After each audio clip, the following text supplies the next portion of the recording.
धन्यवाद लखू जी। इसके बाद डॉक्टर प्रेम चंद जी गोरखपुर। टाइम देगा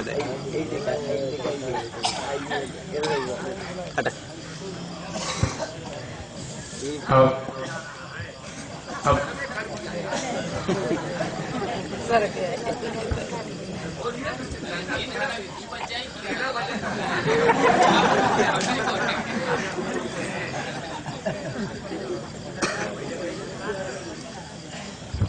जय हिंद, जय श्री राम।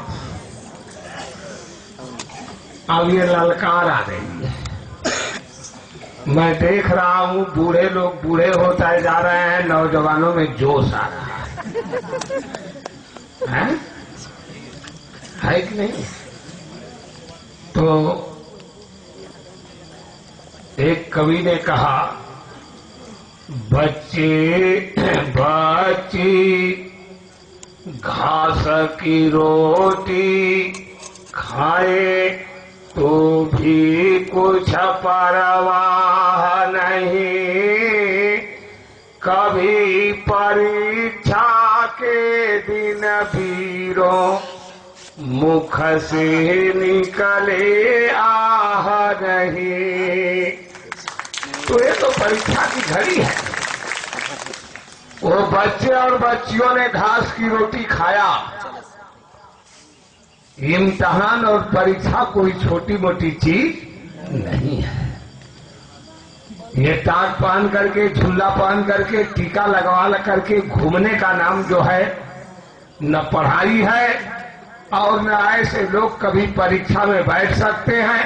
परीक्षा में तो वो बच्चे बैठते हैं, देखते हैं जब परीक्षा आती है तो दुबले पतले हो जाते हैं, उनको नींद नहीं आती है।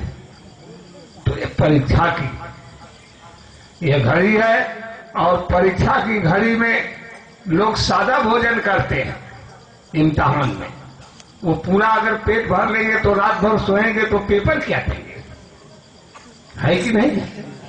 तो वो तो सादा भोजन मिलता है। इस बात को आप समझिए। तो ये परीक्षा की घड़ी है। इस परीक्षा की घड़ी में किसी भी तरह से इधर उधर झांका झुकी करने की जरूरत नहीं है। और दूसरी बात यह है कि नकलबाजी से काम नहीं चलेगा, नकल से काम नहीं चलेगा। और आज पूरे देश में गूंज रही है। जब 1 रुपए का 7 लीटर डीजल की बात आई आजाद हिंद बैंक करेंसी से, तो यहाँ के लोग कहते थे, यहाँ के प्रशासन के लोग कहते थे कि ये विधि विरुद्ध है। वो आवाज बिल्कुल वीडियोग्राफी में पेश है, लेकिन आज यहाँ कोई बात भी कहने वाला नहीं है कि विधि विरुद्ध है। तो कहने का मतलब ये कि ये मथुरा का प्रशासन और ये डीएम और ये एसपी पूरा पूरा नकल मारे हैं, है कि नहीं? और यही नहीं, ये नकलची तो ये मुलायम और अखिलेश है। और इनको लू मार दिया है तो देश दे रहे हैं कि वो आईएएस अधिकारियों ने हमारा इंतजाम नहीं किया, लू मार दिया। अरे जब लोगों ने वोट नहीं दिया तो वो क्या करें? तबादला कर रहे हैं। तो सुन लो, ये नकलची तबाह कर देंगे। इसलिए ये आईएएस और आईपीएस अधिकारी अब भी नकल करना छोड़ दें। मैं ये कहूंगा कि अब भी नकल करना छोड़ दें, नकल मारना छोड़ दें। और अगर नकल करना, नकल मारना छोड़ देंगे तो पास हो जाएंगे, पास हो जाएंगे और देश की सारी व्यवस्था अपने आप बन जाएगी।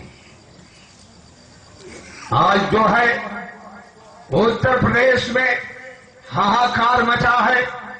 इधर रेप हो गया, वो बच्चियां टांग दी गई। वो जो है राजभवन लखनऊ के सामने प्रदर्शन हो रहा है, पानी के बौछारें छोड़ी जा रही हैं। अरे नकलचियों, नकल मारना छोड़ दो और सब लोग रूल ऑफ लॉ में, विधि में गतिशील हो जाओ। कोई भी शासन ले आओगे, इस भगवान को भी ले आकर के बैठा दोगे, कुछ नहीं होगा।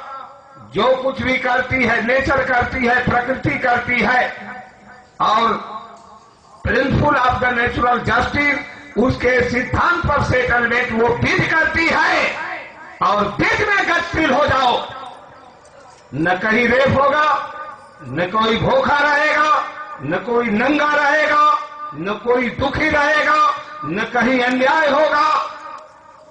और यह कोर्ट और कचहरियां जो हैं, ये आप समझ लीजिए, सब जगह लोगों को न्याय मिलने लगेगा। विधि में जो है वो करती है, वो करता है।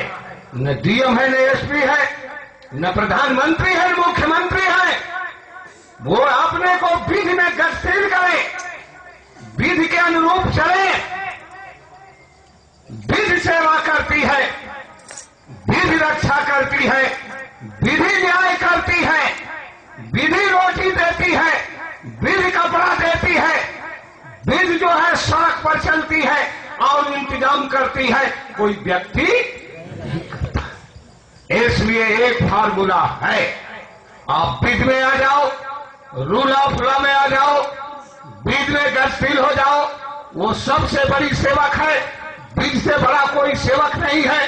अगर आप सेवक बनना चाहते हो तो अपने को विधि में गतिशील कर लो, और नहीं तो सुनो, एक भी डीएम और एसपी बचने वाला नहीं है। क्योंकि जब हाहाकार मचेगा और विधि को छोड़ दोगे और त्राहिमाम मचेगा, तो अभी मुलायम अखिलेश को लू मार दिया है, सब आईएएस अधिकारी इधर से उधर किए जा रहे हैं। और जब भारी लू मारेगा और उसमें जब जो है विधि से दूर हो गए, तो सारे लोग जब अंधे हो जाएंगे और दिखाई नहीं देगा। क्योंकि आई ऑफ द लॉ, वो आंख जो है वो विधि देखती है, ये आंख नहीं देखती है। और जब विधि को छोड़ करके ये सब अंधे बन जाएंगे, तो आईएएस, पीसीएस, प्रधानमंत्री, मुख्यमंत्री सब आपस में भयंकर टकराने जा रहे हैं। क्या होगा, इसका जवाब इनको देना पड़ेगा। अंधे हो गए हैं कि नहीं हो गए? सारी व्यवस्था ये अंधी हो गई है। इसलिए विधि में गतिशील जब तक नहीं होंगे और वो विधि की आंखों से नहीं देखेंगे, तब तक दिखाई देने वाला नहीं है और किसी भी समस्या का समाधान होने वाला नहीं है, नहीं है। और कोई व्यवस्था कंट्रोल होने वाली नहीं है, नहीं है। इसलिए सब लोग आई ऑफ लॉ जो देखती है उसके आंखों से देखना शुरू कर दो। अगर कल सारी व्यवस्था न बन जाए तो कहो ये नेचुरल प्रिंसिपल है, ये नेचुरल सिद्धांत है। तो सत्याग्रहियों, आप यहां बैठे हैं तो ये तो rule of law, I of law, उस आंख से देखिए क्या होने जा रहा है। आप घबराइए मत। वो रूल ऑफ लॉ तो दिल्ली की राजधानी कहां से कहां कर देगा कोई नहीं जानता है?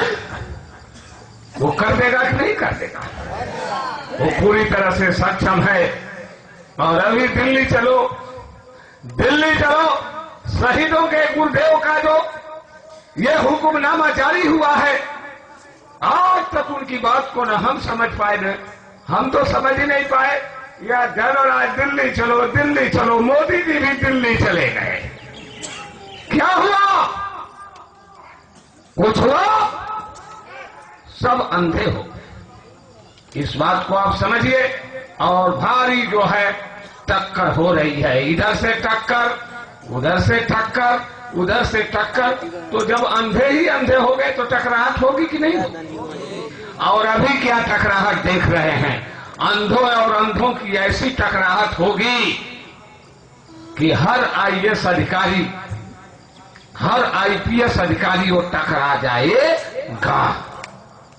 टकराएगा कि नहीं टकराएगा? तो एक दृश्य देखने को सब लोगों को ये देख रहे हैं, मिल रहा है और आगे आने जा रहा है। इसलिए ये जो सत्याग्रह है ये नकल किसी का नहीं है, ये समझिए। न हम नकल करते हैं, न हम नकल जानते हैं, न किसी को नकल करने की सलाह देते हैं। बात तो ये है, हम अपने पुरुषार्थ पर विश्वास रखते हैं और पुरुषार्थ करते हैं। पुरुषार्थ के अलावा कोई दूसरा रास्ता नहीं है। इस बात को समझे तो ये पुरुषार्थ है। आप जो हैं इस योग पर योगाग्नि प्रकट कर, सुनिए, ये योगाग्नि है। और तुलसीदास उत्तरकांड में ये बता रहे हैं, जब ज्ञान योग की बात कि योगाग्नि प्रकट कर कर्म शुभाशुभ लाए। ये जो योगाग्नि है, ये जो दिल्ली की तरफ जाने का ये योगाग्नि है, और इसमें शुभ और अशुभ कर्म सभी जल करके नष्ट हो जाएगा। ये वो योगाग्नि है, ये वो पुरुषार्थ है। हम इसमें विश्वास रखते हैं। बात ये है, नकल से नहीं, न कुछ हुआ न कुछ होने वाला है। इसलिए आप लोग अपने इस योग को रमाइए, तभी योगाग्नि प्रकट होगी। अरे अस्य रगड़ करे जो कोई अनल प्रकट चंदन पे होई। जब चंदन से अग्नि प्रकट की जा सकती है तो सत्याग्रहियों आपका ये योग जो है इससे भी अग्नि प्रकट होगी, इससे भी अग्नि प्रकट होगी। और इस अग्नि में जो है वो होलिका दहन होकर के रहेगा। ये समझ, ये हो करके रहेगा। तो इसका नाम है योगाग्नि। नकल का नाम न विधि है, न रूल है, न योग है। हमको दाढ़ी बढ़ा करके साधु नहीं बनना है। सुन लीजिए, पैर छुआइए, चंदन टीका लगाने से काम नहीं चलेगा।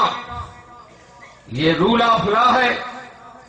और ये वीरों का, देशभक्तों का ये आवाज है, जय हिंद। मैदान में उतरने का ये स्वागत है कि नहीं? धोखा देने का ये स्वागत नहीं है।